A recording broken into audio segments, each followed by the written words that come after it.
Pode ir. Boa noite a todos. Sempre muito bem-vindos, os que estão aqui presentes e os que nos assistem de casa também, através das redes sociais. Que possamos então aqui, unidos, em vibrações de paz, de amor, em que pedimos a Jesus e aos guias espirituais desta casa que encaminhem essas vibrações de amor e paz até os corações mais necessitados, como também os nossos corações. Vamos fazer a prece inicial para abrir os trabalhos desta noite, desta casa abençoada, né? Vamos então relaxando o corpo, fechando os olhos,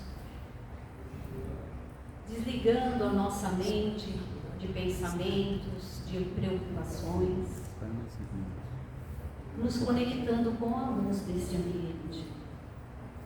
Pai amado, abençoa a nossa noite, nos trazendo a calma, sentimentos que nos acrescentem boas energias e equilíbrio, para seguirmos a semana consciente das nossas obrigações.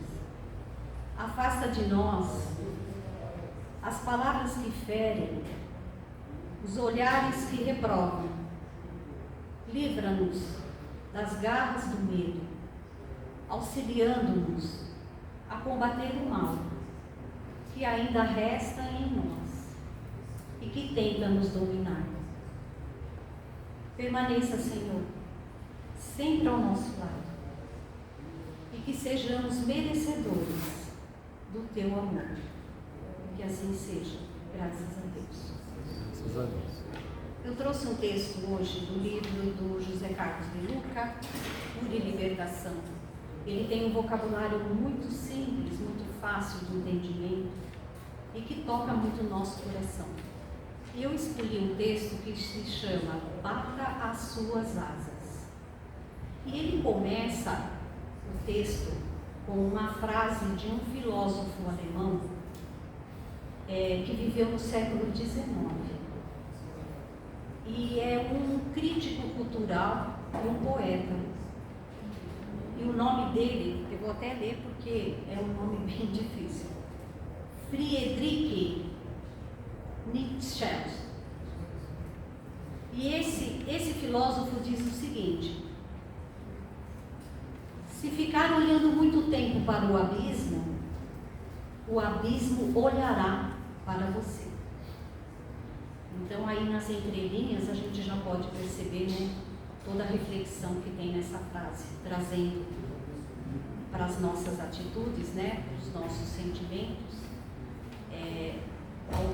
alguns comportamentos que nós temos, né, e o abismo realmente, se ficarmos alimentando muito problema durante muito tempo, o problema ficará olhando para você e se torna maior do que a sua capacidade de resolver. E ele começa esse texto com uma historinha. Quero lhe contar a história do pássaro colorido. Havia um pássaro de plumagem elegante e colorida. Infelizmente, um dia ele caiu numa cova profunda. Amedrontado e confuso, o pássaro nota que lá de cima há pessoas olhando para ele. Com muita raiva, a ave grita com eles: vocês são totalmente culpados pelo que aconteceu comigo. Se vocês tivessem tampado a cova, eu não teria caído dentro dela. Como ninguém disse nada, o pássaro resolveu gritar por ajuda. Por favor, ajudem-me, tirem-me desta cova. As pessoas que estavam por perto olham para o fundo da cova e, vendo lá o pássaro, dizem-lhe: abra tuas asas e voa para fora da cova. Mas o pássaro aflito responde: eu estou com medo. Tenho medo de bater na parede da cova quando eu abrir as minhas asas.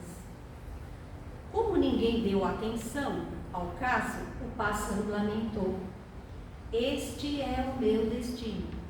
Estou condenado a viver minha vida toda aqui, no fundo desta cova. Passado muitos e muitos anos, o pássaro resolveu tentar abrir suas asas.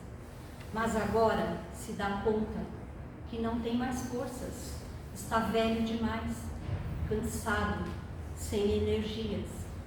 Ele perdeu toda a força das suas asas e não conseguirá mais sair da cova.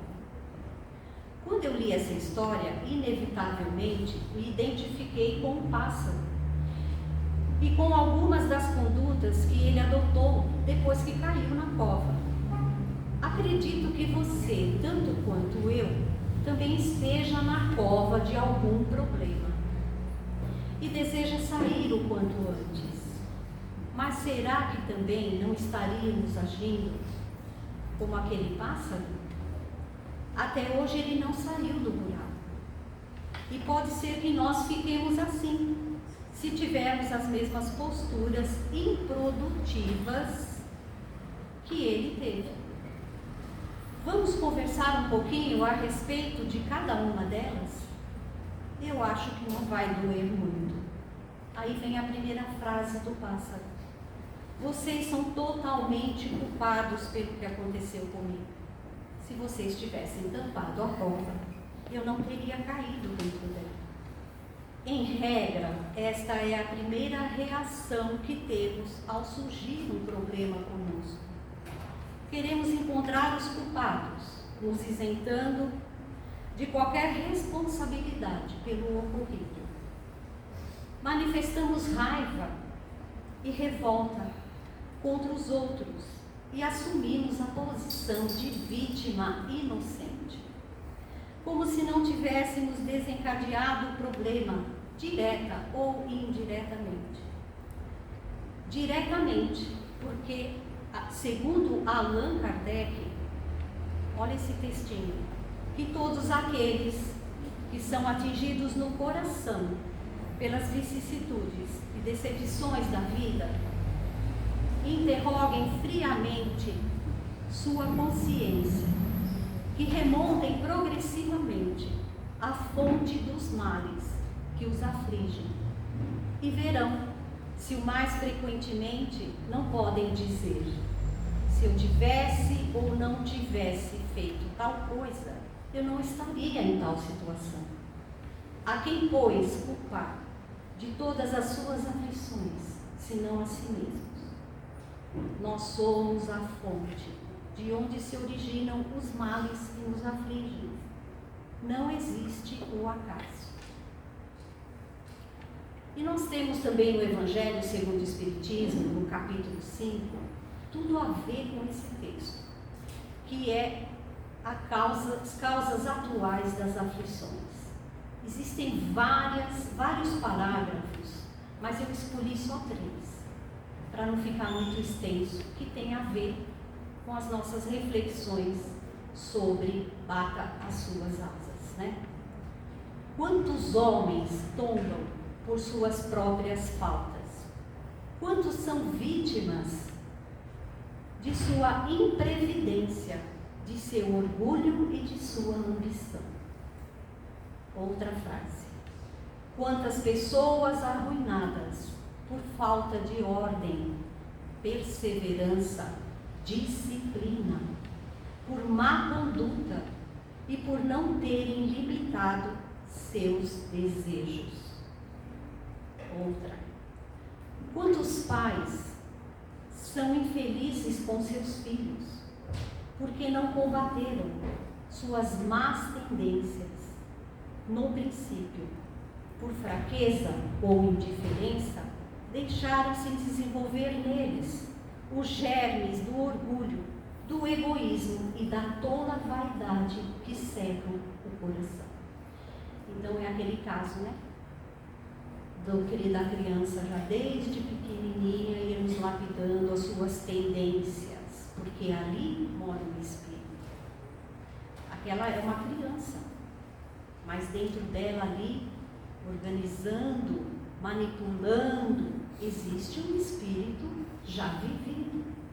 Então nós temos sim obrigações de não adiar as nossas atitudes com essa criança, que mostra às vezes tendências que mais tarde vai trazer muita tristeza aos pais.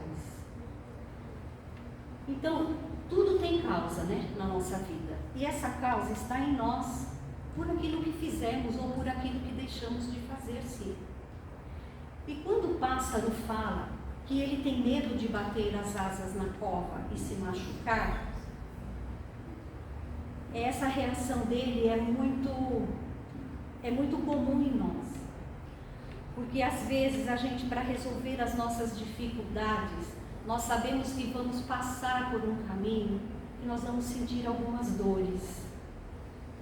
A dor do desconforto, a dor da incompreensão, a dor da rejeição, se tomarmos certas atitudes para resolver as nossas dificuldades.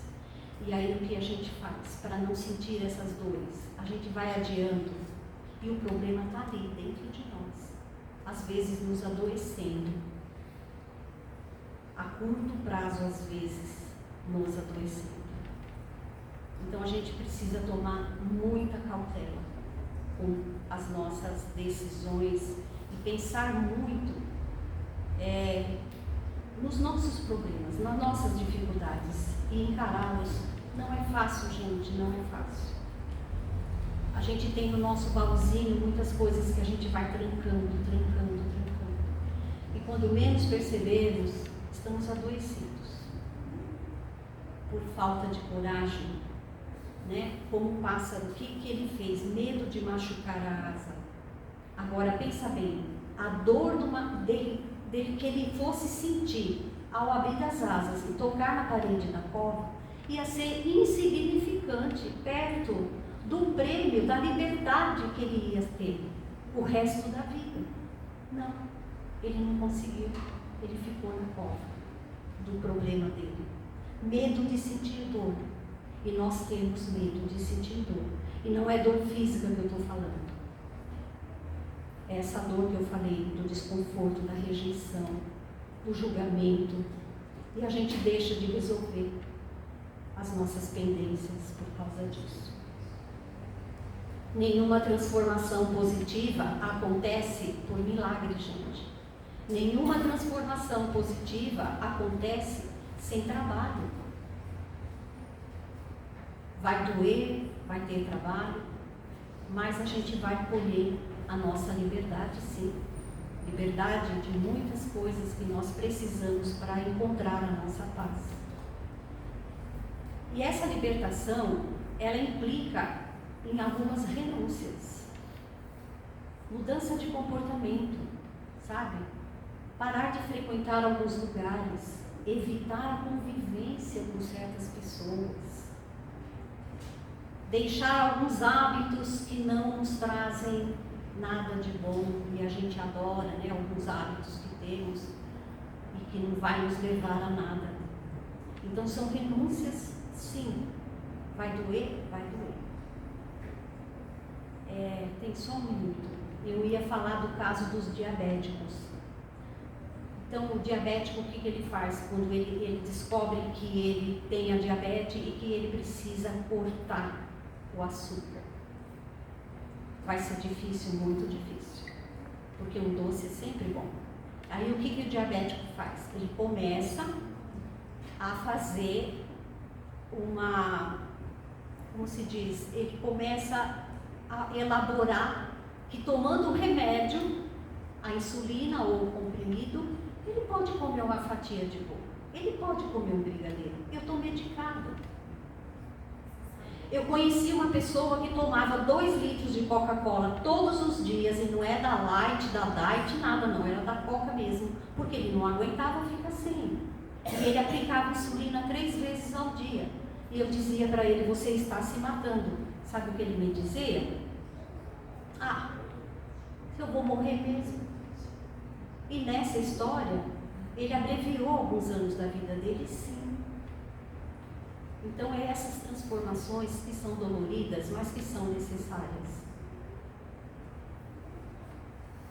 Quando Jesus esteve entre nós,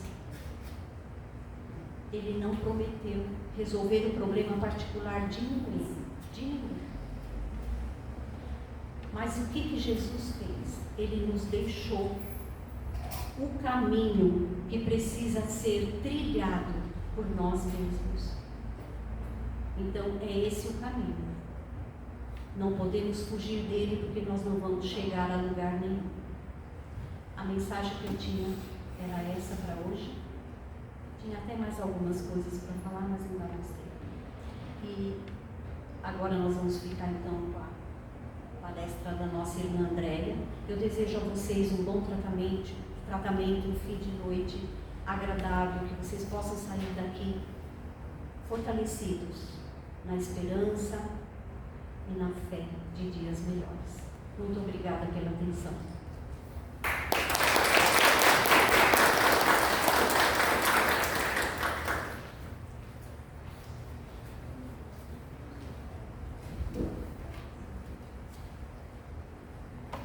Não vou cantar hoje. Hoje vocês vão me ouvir. Que ajuda? Não consegui. Gente, não adianta. Você pode fazer isso anos. Você chega aqui na frente, o nervosismo ainda é o mesmo. Ai, Jesus. Bom, vamos lá, né?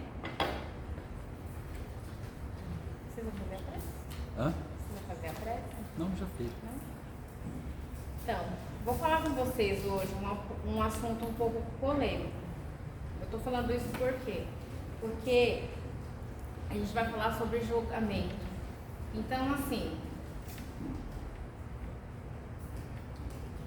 teve um dia, conversando um assunto X, né, com um grupo de pessoas, e chegou uma pessoa e falou assim para mim: ah, mas a gente não pode julgar.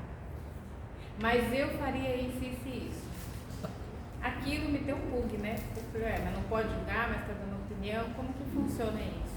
Como que é o julgamento e até onde vai o julgamento?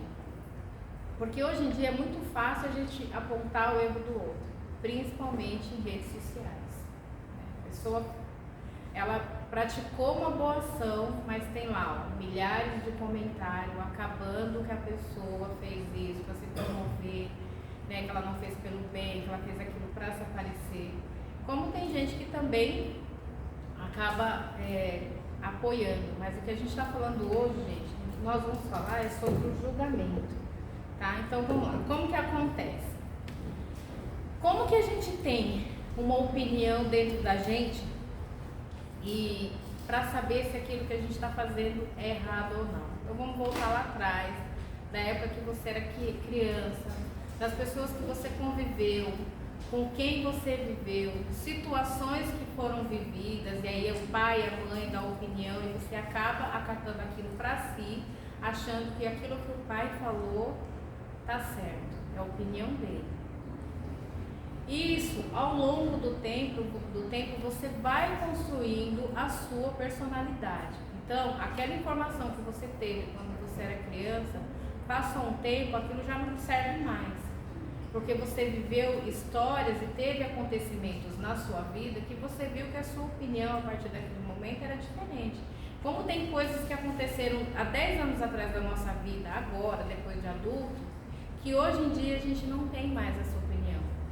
Sabe, com aquele famoso ditado que a gente fala assim, antes eu ligava, hoje isso já não me incomoda mais. Porque foram coisas que foram acontecendo, experiências que você teve, que você viu que hoje é diferente. Então, você vai formando esse chamado de reservatório moral. Então, você separa assim, por departamentos, a sua opinião relacionada à educação, a sexo, o seu gosto de roupa, porque quando você era pequeno, sua mãe te vestia de um jeito, você escolhia a sua roupa, mas era daquele jeito. Você cresce, você começa a adotar um novo estilo, a sua moral, gosto por comida, musical e religião. Então funciona assim, imagina um guarda-roupa cheio de gaveta. Aí você tem lá guardadinho na gaveta um top. Não, vamos mudar, vou colocar um shortinho, vai. Você tem lá um shortinho, vamos supor que você tem aí 14 anos. Esse shortinho que te servia quando você tinha 14 anos, hoje você tem 30. Se bem que hoje em dia tem muitas mulheres que continuam usando, né, o shortinho. Mas vamos supor, você tem 40 anos. Mesmo que o seu corpo não tenha mudado, e aquele short que você tinha quando você tinha 14 anos, e for colocar ele, não vai te cair bem. Então, é dessa maneira que acontece as nossas opiniões e os nossos gostos, como que eu falei para vocês lá no começo. É uma opinião formada naquela época que foi importante e que nessa não importa mais. Então, esse padrão que deixou de importar, para nós hoje, que temos uma educação religiosa, o padrão que nos importa nesse momento é o padrão do Cristo. É o que nos alimenta na vida atual do nosso padrão de entendimento, de caridade, de humildade, de perdão, de misericórdia. Então você entende que aquele padrão da roupa que não te serve mais, esse conceito também não se encaixa, só que você também não desocupa lugar para colocar uma coisa nova. Por isso que a gente tem que estar sempre estudando, a gente tem o manual da vida, a gente tem o evangelho, né? Lá tem coisas para você usar na vida inteira. Fábio, semana passada, ele esteve aqui falando de religião e do preconceito que ainda se tem na casas espíritas, como espíritos que não sejam mentores espirituais ou que sejam anjos da guarda. Não estou falando que isso acontece aqui, isso acontece em todos os lugares. Uma vez, quando eu fazia curso mediúnico, uma menina que tinha visão falou que viu na aula de educação mediúnica que ela tinha visto um índio durante a aula. Então, a pessoa que estava dando o curso já torceu o bico. Então, a gente tem que entender que o plano espiritual, ele não tem essa coisa, você é fulano, você é ciclano, a gente não vai ficar junto. Não. Cada um trabalha junto na sua particularidade. Cada um trabalha com o seu método. E quando um precisa do outro, você acha que não, vamos falar para fulano, que fulano mexe com isso. Não, gente, eles vão lá e falam, ó, dá uma ajuda, precisamos de uma força. E aí a gente entra também com outros tipos de preconceito. Classe social, né? Porque fulano é de classe alta, o outro é de classe baixa, né? Homossexualidade. Aonde foi tirado, aonde está escrito que a homossexualidade é errado? Aonde está escrito isso que é proibido? Racismo, etnia, né? Eu não vou falar, não, porque fulano é africano, o outro é angolano, o outro é japonês. A gente tem que parar com isso. Então isso também é chamado como processo de, isso é chamado como processo de projeção. Você observa no outro aquilo que você não aceita em você. Eu escutei isso uma vez e achei isso um absurdo. Eu falei, imagina, foi um psicólogo, parece. Como chama aquele rapaz que veio aqui? O Alejandro. O Alejandro. Ele falou isso, eu falei, imagina, ele tá louco. Como que pode isso? Imagina que o que eu não gosto no outro é o que tem em mim. Eu achei totalmente errado. Ou é o Bruno, ou o Bruno, mais gordinho é o Bruno. Não, foi o Alejandro. Tá. Eu achei isso totalmente errado. Só que é por quê? Porque você fala do outro, na verdade, quando você fala do outro, é aquilo que você não aceita em você mesmo.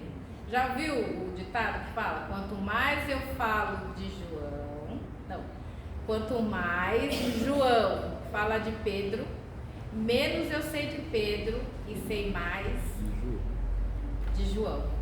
Então, por quê? Você se coloca no processo de projeção.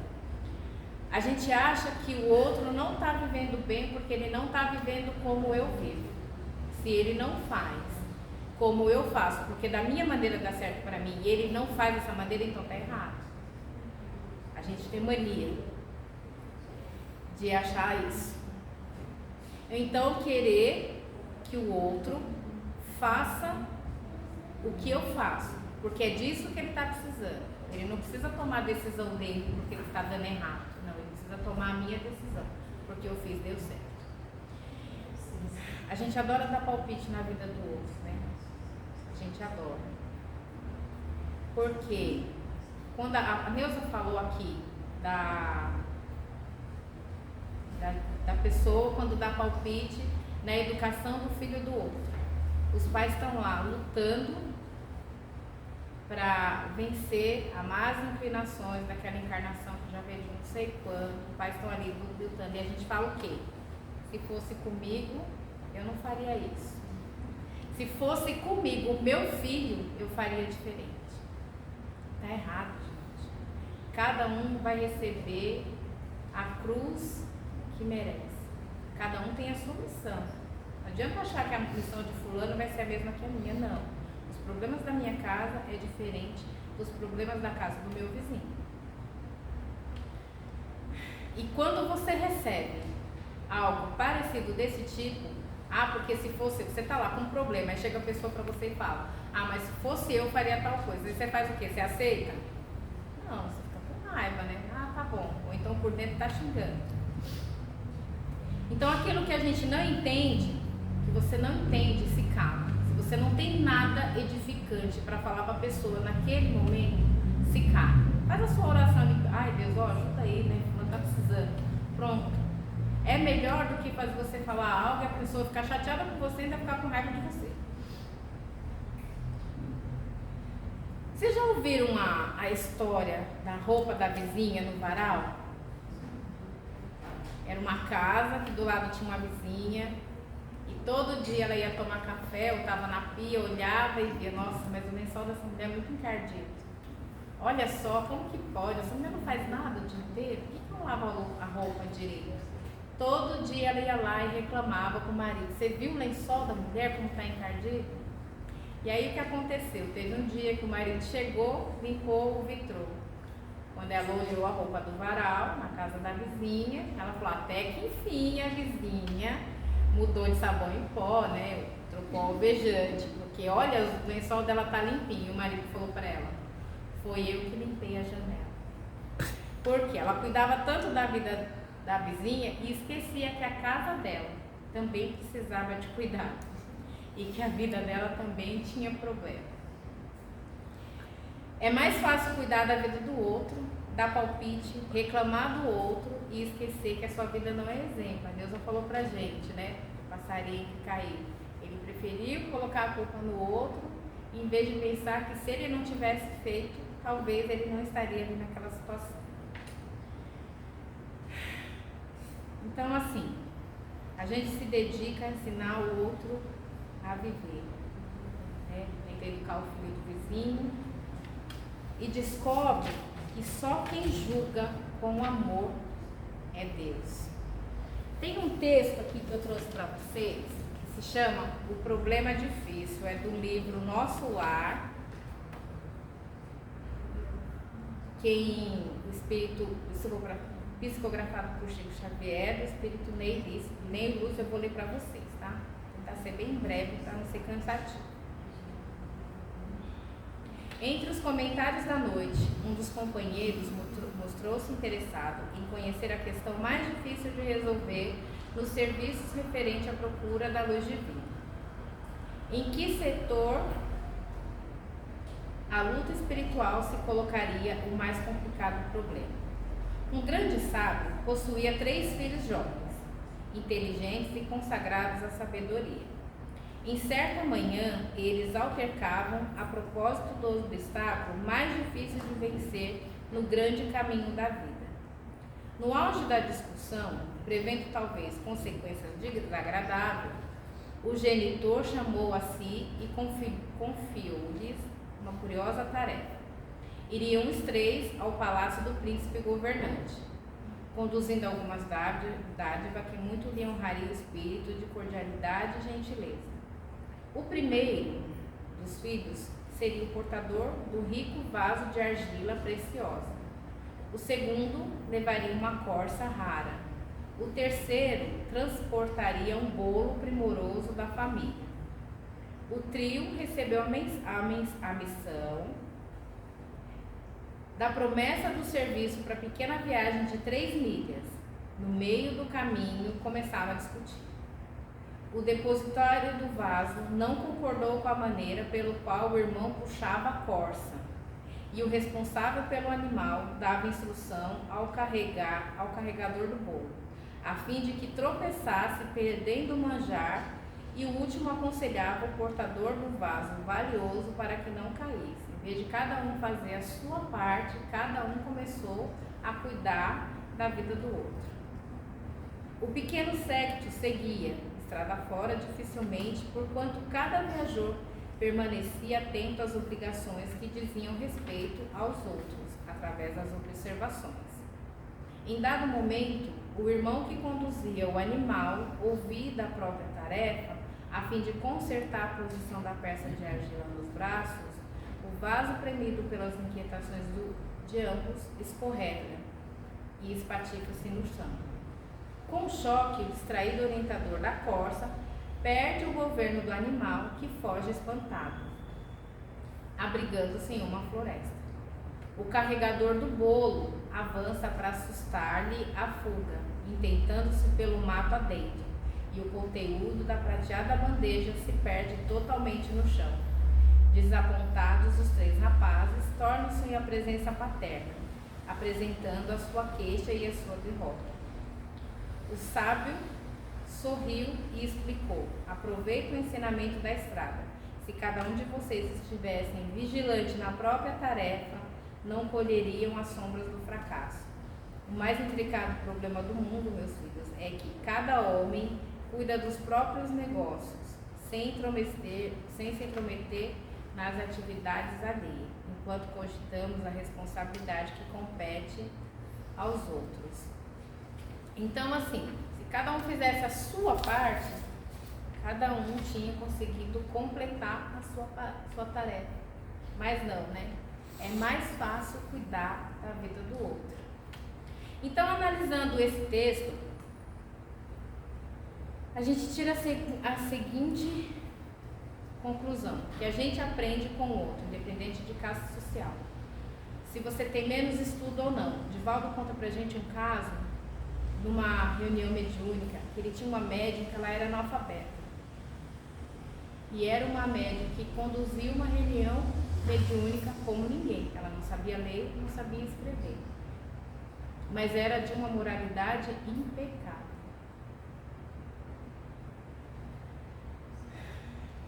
Outro ponto é a gente desacreditar no outro por maledicência, ou por inveja, ou por maldade. Sabe quando você puxa o tapete do outro? Isso é por maldade, gente, é ambição. Isso é vaidade, porque o outro simplesmente incomoda. Mas ele acha que faz isso por boa intenção. Mais um ponto dessa história é acreditar que nunca vai passar pela mesma coisa. Na minha casa isso não vai acontecer, porque se acontecer comigo vai ser diferente. Se acontecer com você, a sua cabeça é outra. Você pode ter aquela opinião na hora, só que os acontecimentos e as coisas que vêm no tempo faz você mudar. Porque você coloca sentimento no meio, você coloca razão, você coloca amor. Então você vai agir diferente. Como que você julga o outro sem saber como lidar com aquilo? Nada como um sofrimento. Você sentir na pele, você sentir aquela dor, para você aprender a se calar. Para o Dudu, uma vez numa palestra dele, eu escutei ele falando que o que nos iguala, o ser humano, de um com o outro, é a dor. Porque a dor de uma mãe que perde um filho no Brasil é a mesma dor de uma mãe que perde um filho na guerra. Então, assim, diante da dor que a pessoa está passando aquilo, você se coloca no lugar dela, o seu sentimento muda. Você não vai julgar, porque você sabe o que ela está passando. Então, esse é um processo de nós nos conhecermos. A vida, ela pede para a gente compreensão e tolerância. E Deus não pede que a gente se intensie e nem exclua ninguém.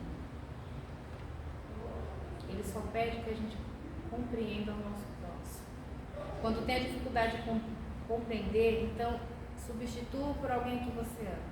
Se você não consegue compreender aquela pessoa naquele momento, começa a agir. Se fosse o meu pai, o que eu diria para o meu pai nesse momento? Ou se fosse meu filho, se fosse minha mãe, como que eu agiria para ajudar a minha mãe? Mas se você não sabe o que falar, gente, se cala, é a melhor coisa que tem para se fazer, porque a gente tem muito juiz da moral alheia. Então a gente acaba assinando a nossa sentença. É igual, vou dar um exemplo para você. Eu acho errado, é o exemplo agora, tá? Eu acho errado quando o homem faz tal coisa com a mulher. Se eu fosse ela, no lugar dela, eu não aceitaria. Ali você já deu a sua sentença. Então, a partir desse momento, você já está julgando. Se você viver aquela situação, vai ser condenado da mesma forma. Porque o mesmo pau que bate em Chico também bate em Francisco. Então, assim, você está julgando fulano, mas um dia você vai passar pela mesma situação, você também vai ser julgado. Então, isso são algemas desnecessárias para a vida da gente. O que você pode fazer no momento? Se você não sabe o que dizer, que edifique para ajudar aquela pessoa, você fala, pai, agora eu não compreendo essa maneira de agir. Então, você se resguarda e se cala. Emmanuel diz, se você não tem uma palavra que edifique, cale-se. Porque primeiro a gente tem que calar dentro da gente. Saber julgar. Porque a gente não pode julgar, né? Tira de mim esse julgamento apressado, Senhor.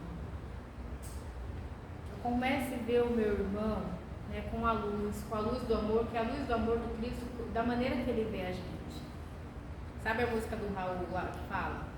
Que ele fala da opinião formada, que ele não tem opinião formada sobre tudo. A gente também pode admitir isso. Não, eu não sei nada sobre isso, então eu prefiro não opinar. A gente não é obrigado a saber tudo.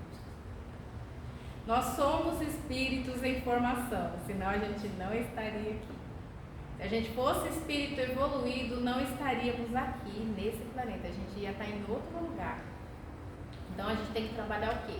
As nossas dificuldades, as nossas más inclinações.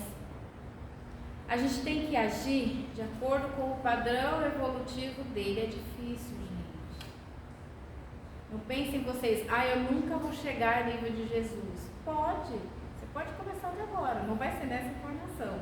Quantas também, eu não sei dizer, né? Mas você pode, não é difícil de evoluir, sabe? É um trabalho de formiguinha, aos pouquinhos, um pouquinho nessa, um pouquinho na outra.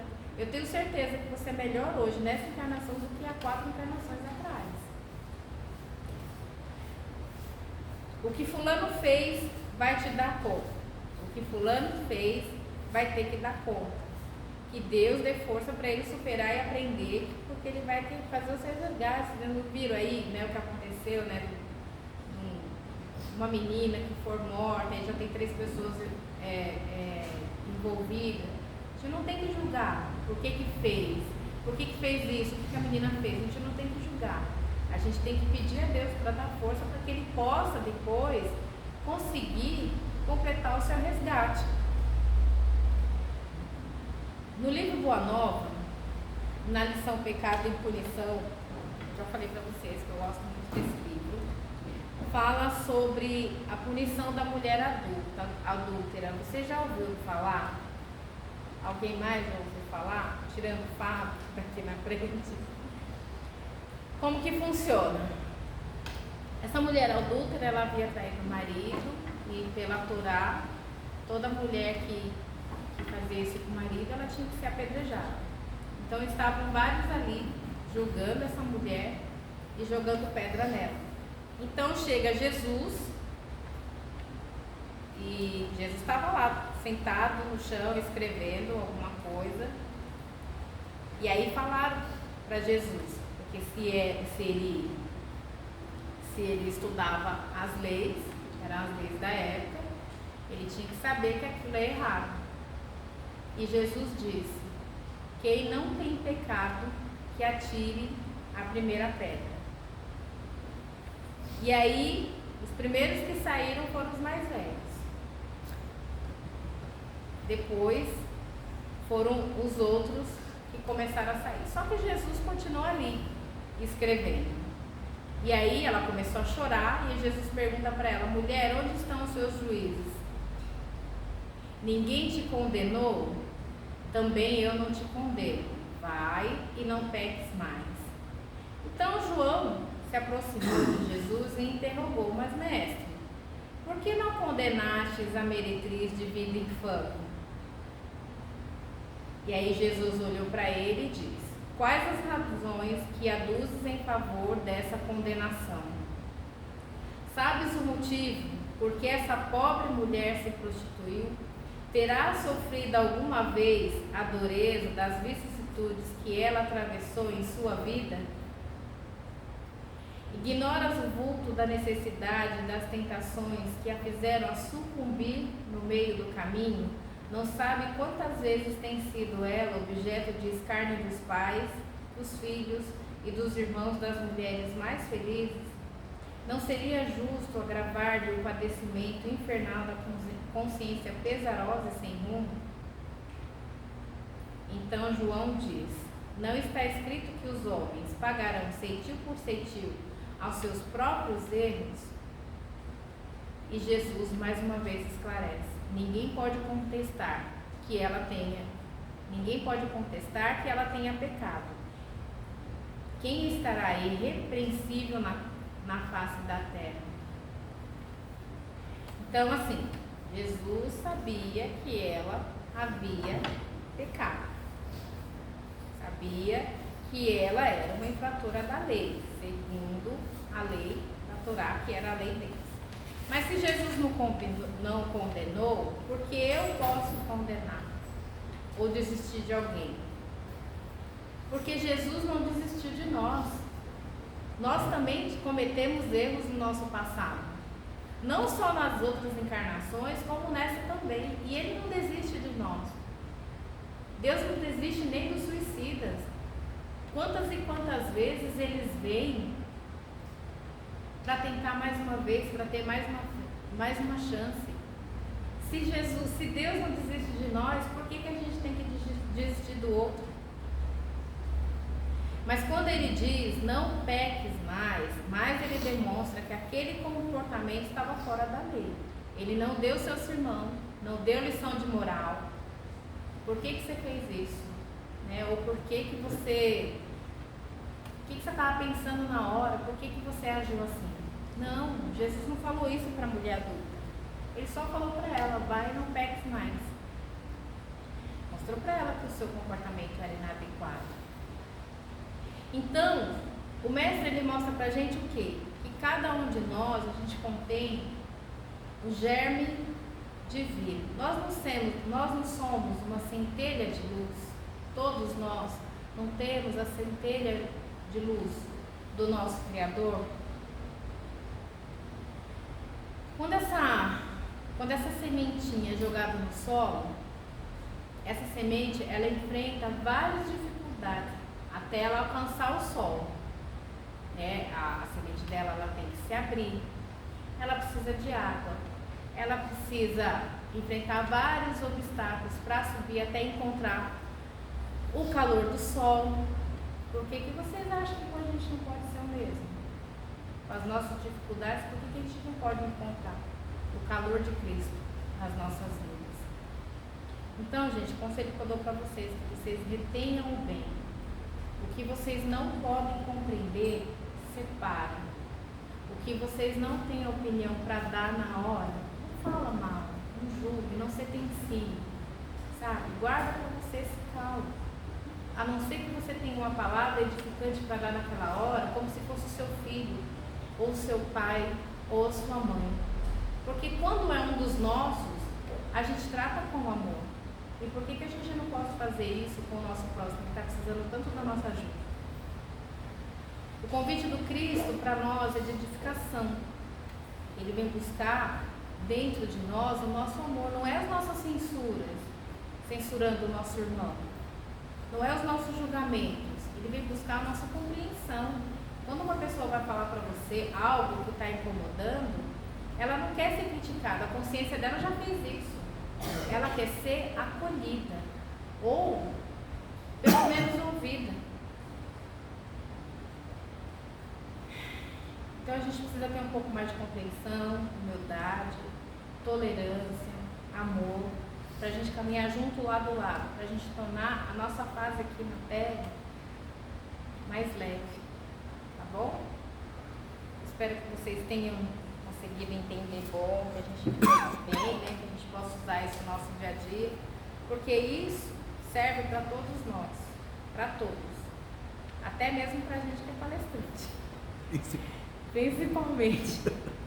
Então vamos nos doar um pouquinho hoje. Eu convido todos vocês a relaxarem. Relaxa na cadeira, respira fundo. Vamos sentir o calor do Cristo nesse momento, adentrando nos nossos corações, nas nossas mentes. Que esse calor possa aquecer todas as células do nosso corpo, trazendo todas as vibrações benéficas que nós precisamos nesse momento para a nossa saúde. Que esse calor do Mestre Amigo possa dissipar todas as mazelas que ficam no nosso corpo, daqueles sentimentos ruins que a gente vai plasmando durante o dia, de raiva. Que a gente possa agora se sentir um ser de luz, abraçados no amor do Cristo, abraçados a esses amigos espirituais, a esses mentores, esses tarefeiros que estão na casa nesse momento. Que toda criatura que aqui houver possa ser contemplada de todas essas bênçãos que nós estamos recebendo nesse momento. E vamos também pedir pelos nossos vizinhos, um parente em particular, um amigo que esteja precisando nesse momento receber esse amor. E vamos colocando também, apresentando a esses amigos espirituais, todos aqueles que nós desejamos do fundo do nosso coração, que precisa de ajuda. Seja uma ajuda para mal físico ou para o mal espiritual. E que nós possamos ser compartilhadores desse amor, desse calor. E com sentimento de gratidão, vamos agradecendo a esse Pai, a essa existência, que a gente possa dar o nosso melhor, assumir mais um degrauzinho na escada da evolução. Agradecidos aos nossos pais, eles estando aqui ou não, sendo presente ou não, mas que serviram de veículo para que a gente pudesse estar aqui e fazer a nossa parte.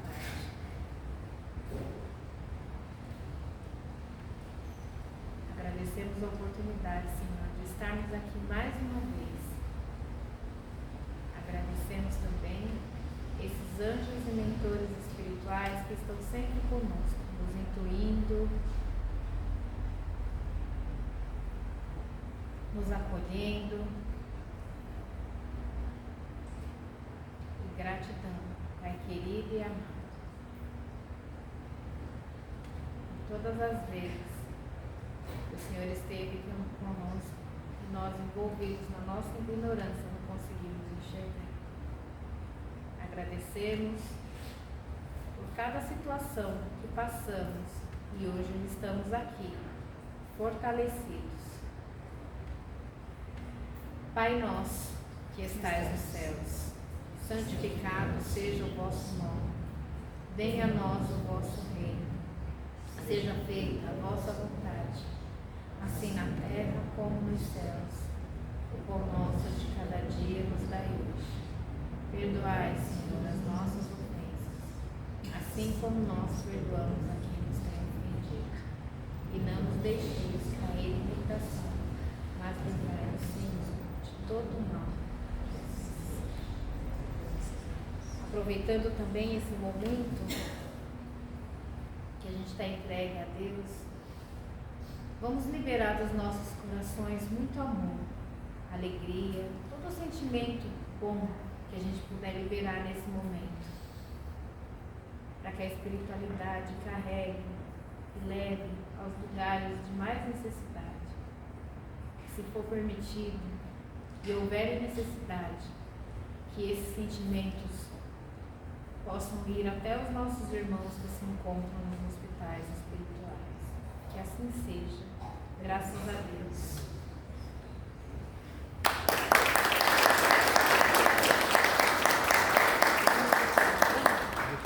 Esse microfone desliga? Oi? Esse microfone desliga ou não?